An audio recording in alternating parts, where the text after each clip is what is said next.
नमस्कार. आज आठवड्याच्या पहिल्या कामकाजाच्या दिवशी सकाळी शेअर मार्केट सुरू झाल्यापासून घसरण होते आणि दिवसभर मार्केट खालीच होते.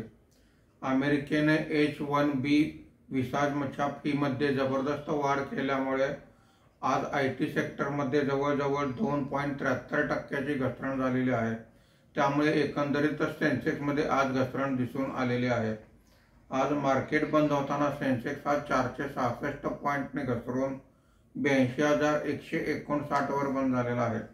निफ्टी हा 125 पॉईंटने घसरून 25,202 वर बंद झालेला आहे.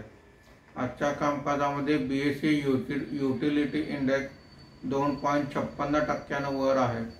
BSE पॉवर इंडेक्स 1.91% वर आहे. BSE मिड कॅप इंडेक्स 0.78% आणि BSE स्मॉल कॅप इंडेक्स 0.71% खाली आहेत. आजच्या कामकाजामध्ये निफ्टीमध्ये वाढलेले मुख्य शेअर्स पुढील प्रमाणे: अडाणी एंटरप्राइजेस 4.18%, अडाणी पोर्ट 1.15%, इटर्नल 1.57% अशी वाढ आहे.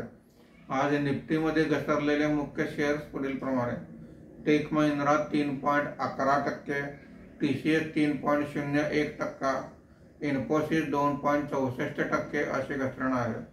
आज निफ्टीच्या 50 पैकी 31 शेअर्समध्ये घसरण दिसून आलेले आहे. FIIने 2910 कोटी रुपयांची विक्री केलेली आहे.